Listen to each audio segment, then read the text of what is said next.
Que a graça e a paz do nosso Senhor Jesus Cristo esteja sempre presente na sua vida. Eu sou o evangelista, professor Márcio Mainardes, e aqui estou para mais uma pré-aula da EBD. Nós estamos no segundo trimestre de 2023 estudando relacionamentos em família, superando desafios e problemas com exemplos da Palavra de Deus. Hoje nós estudaremos a lição de número 3, ciúme, o mal que prejudica a família.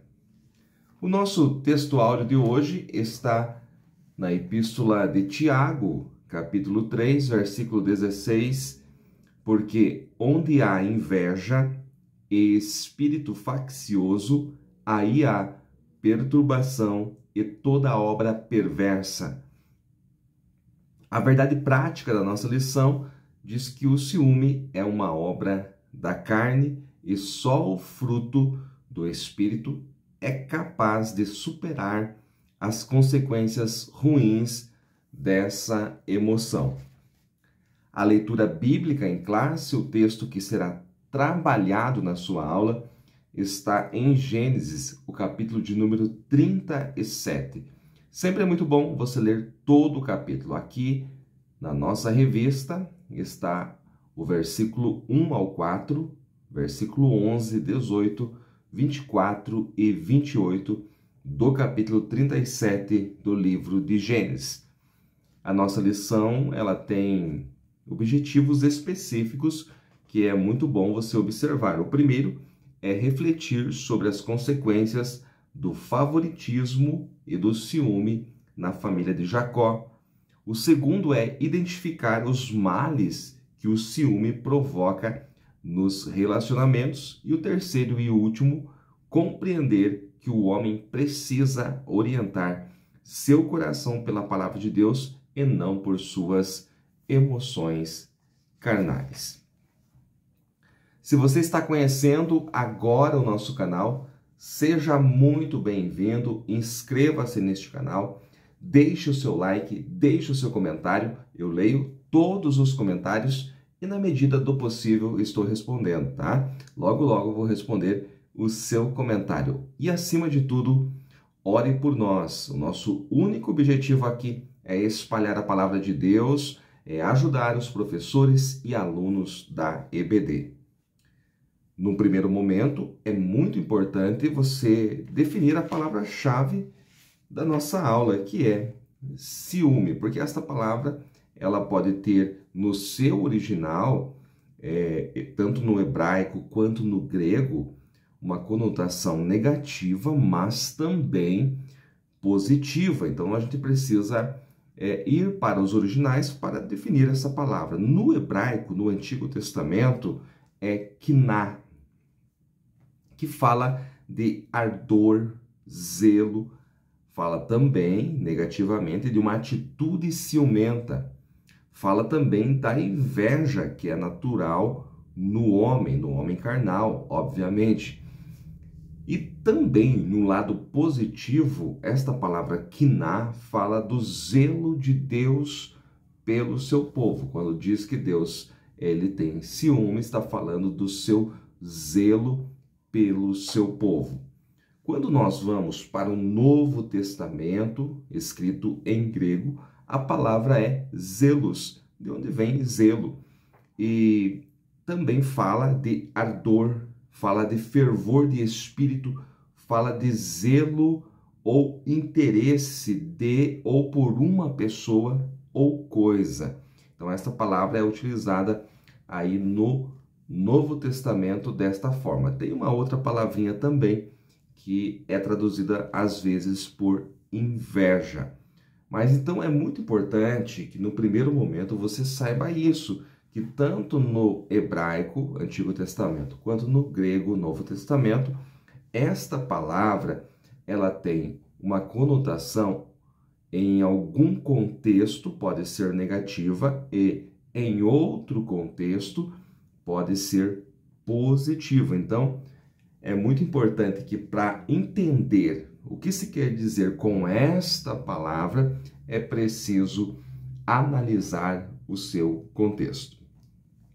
Bem, em nossos dias, na atualidade, a palavra ciúme descreve o medo e a insegurança que alguém tem de perder uma pessoa, de perder o seu trabalho ou coisa.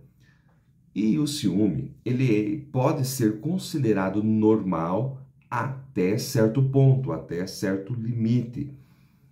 Quando ultrapassa esse limite, pode se tornar doentio e pode trazer muitos males que nós vamos falar mais à frente.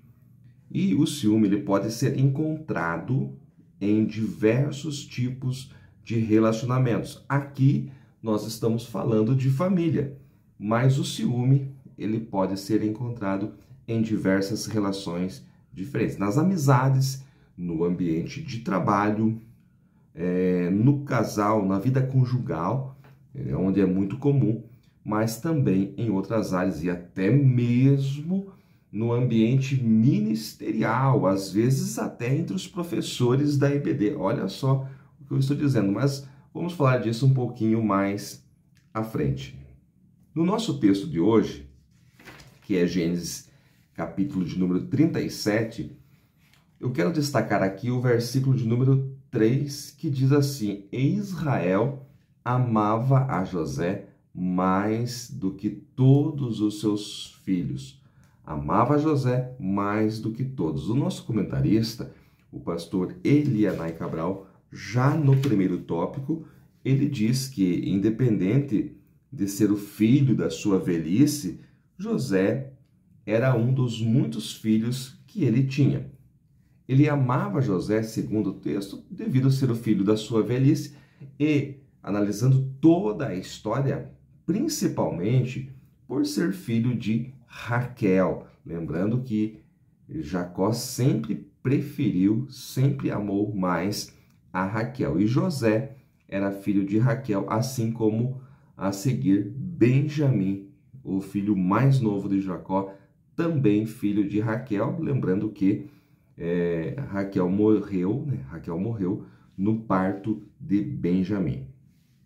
Mas, então você já pode notar aqui no versículo de número 3 que há uma predileção, que foi assunto da aula passada. A lição de número 2 falou sobre a predileção dos pais por um dos filhos.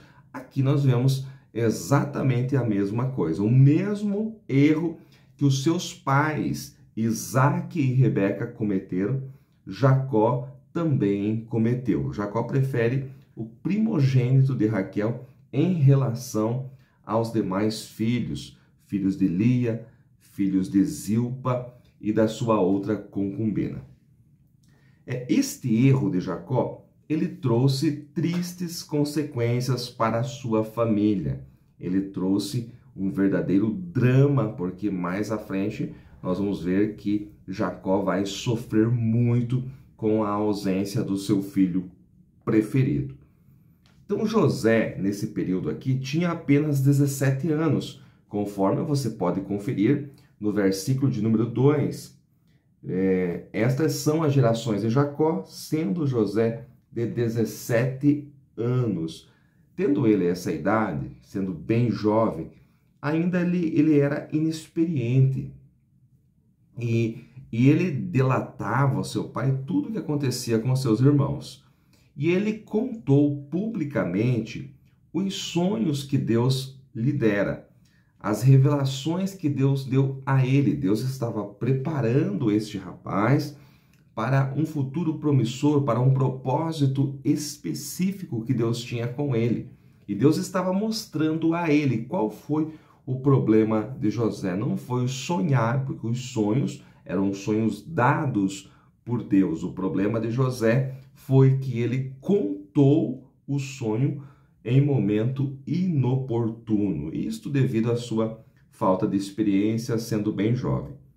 Então, o favoritismo de Jacó, que Jacó tinha por José, e a presunção, um pouco de soberba também de José, em detalhar os seus sonhos aos seus irmãos, ao seu pai, na mesa, no momento da refeição, trouxeram muitas dificuldades para a família de Jacó. Então, nós já começamos a observar aqui que o ciúme, a inveja, realmente é um mal que prejudica a família, pois prejudicou até mesmo a família do patriarca Jacó. O texto do versículo de número 2 diz assim: e José trazia uma má fama deles a seu pai. Vamos falar mais disso à frente. O versículo 3, ele diz que Israel, que é Jacó, amava mais José do que a todos os seus filhos e fez-lhe uma túnica de várias cores. O que significava essa túnica de várias cores? Esta túnica fala de favoritismo, fala de distinção, ou seja, este meu filho é distinto dos demais. Coloca José na posição de primazia entre os irmãos.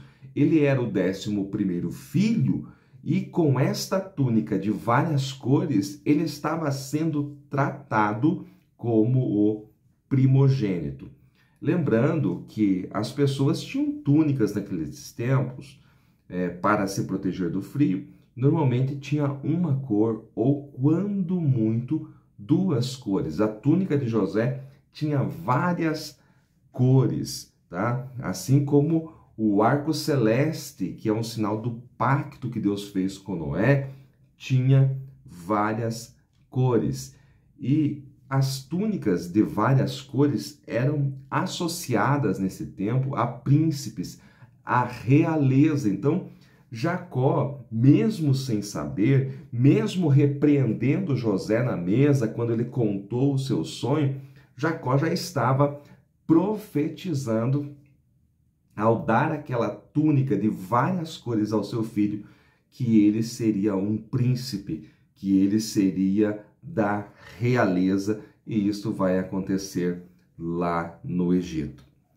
Então, tudo isso que Jacó fez, ter favoritismo, ter predileção, dar uma túnica de várias cores, ouvir o seu filho falando mal dos demais irmãos, tudo isso gerou inveja, gerou ciúmes. E é prudente, olha só, é prudente se evitar esse tipo de situação, se evitar situações, pessoas ou objetos que possam provocar ciúmes, provocar inveja em alguém. Seja esse alguém da família, seja o cônjuge, seja os filhos ou alguém próximo de nós. Interessante que Jacó não atentou nisso ao privilegiar a José, porque até mesmo no seu berço, na sua casa, com Isaac e Rebeca, ele também passou por isso, né? Em relação ao seu irmão Esaú. Então Jacó não observou. Privilegiar, favorecer alguém vai gerar ciúme, vai gerar inveja nos demais irmãos. Como eu falei há pouco, José ele era ainda inexperiente. E sendo inexperiente, ele agiu soberbamente, delatando ao seu pai tudo aquilo que os seus irmãos faziam, como está no versículo de número 2. Então ele falava muito mal dos seus irmãos ao seu pai, e seus irmãos sabiam disso, né? Então, quando eles têm uma oportunidade, ele vai até onde eles estavam trabalhando, amando do seu pai, eles encontram ali uma oportunidade de vender o seu irmão. Veja bem, o ciúme e a inveja criou um ódio, criou uma raiz de amargura, a ponto deles tomarem o seu irmão, colocarem em uma cova. Por sinal, a cova estava sem água, o que não era comum naquela região, né? Mas a cova estava vazia, por isso que ele sobreviveu, senão ele poderia morrer, né? E quando passou ali uma caravana de ismaelitas, midianitas, eles tiraram ele da cova e venderam como escravo por 20 moedas de prata. É claro que José é também um tipo de Cristo que foi vendido por 30 moedas de prata, mas José foi 20 moedas de prata, conforme está no versículo de número 28.